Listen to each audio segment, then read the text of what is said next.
What's up guys, it's National Master Demapples here, back again with another video, and today I'm going to be teaching you the simple definitions of three important chess terms that you might hear often. Zugzwang, Zwischenzug, and en passant.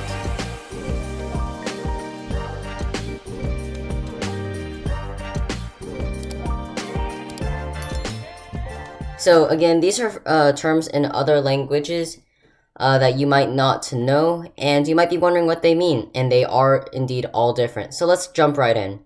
First of all, I'll be covering Zugzwang. Now, in this position, as I've used this position before, white has only one good move.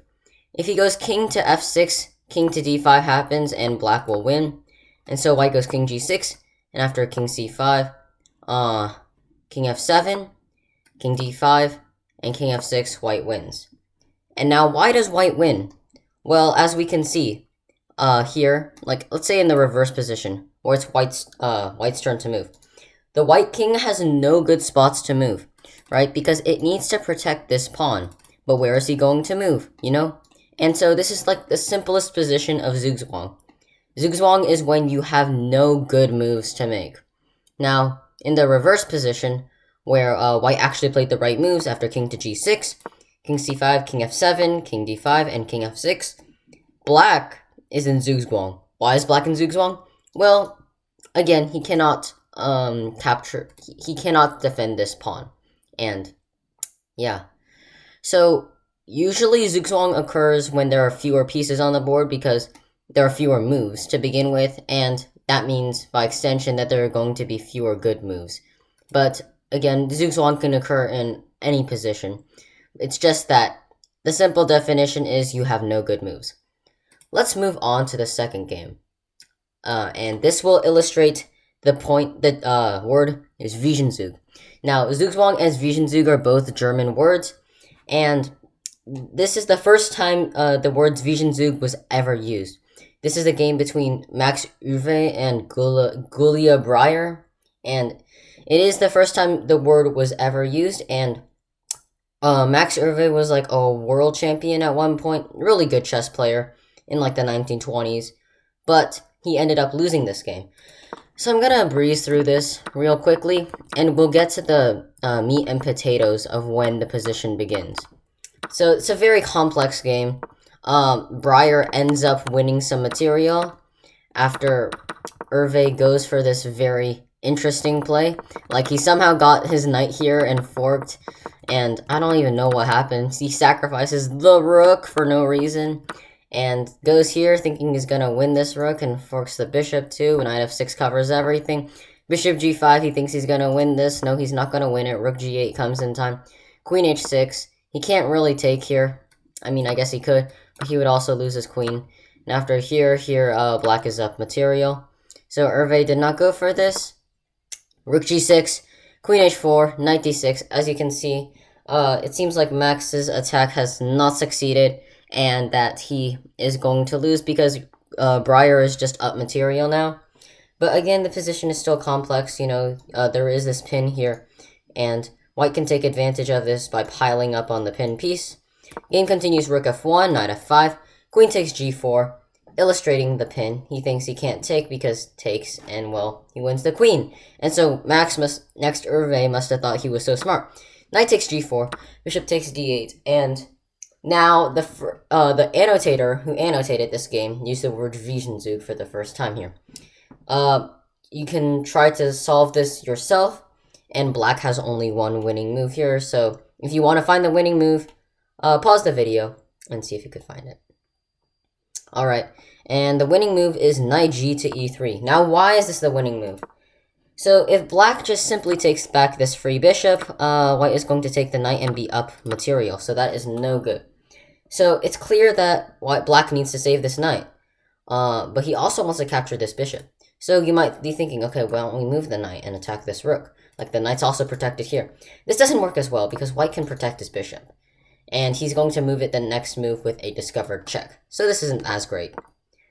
But the way knight g to e3 does this is that it attacks the rook, defends the knight, and prevents white from going in, and prevents white from going rook to d1, which protects the bishop.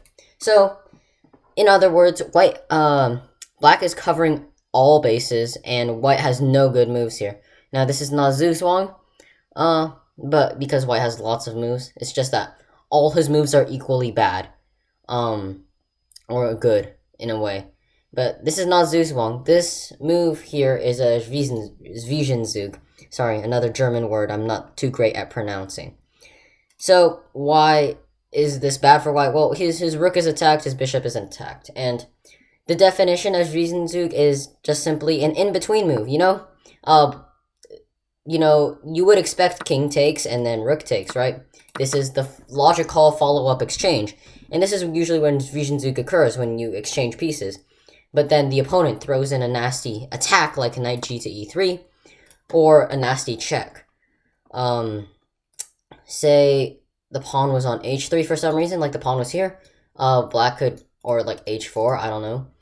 Black can throw in the nasty Zwischenzug knight to g3, you know? Knight to g3 check, saving his knight, attacking the rook, and attacking the bishop. So, it can come in multiple ways, but again, in this case, it was the knight attacking the rook, not taking the bishop directly, an in-between move. That's just simply what it is. And lastly, the most hotly debated topic, en passant. Oops. En passant is a French word meaning in passing. And so, let me demonstrate this. After e4, b5, yes, this is weird, don't question the moves. Pawn to e5. Black goes pawn to f5, and white takes en passant. Now, why does the word en passant make sense here? Well, en passant only works when your pawn is like on your beginning rank, and you move it up twice. Then, if your opponent has a pawn on the 5th rank, right? Or, I guess if color's reversed, it's the 4th rank. He can just take your pawn away. Now, why does this exist, you might ask? Well, on your first move, your pawns can choose to go 1 or 2 squares.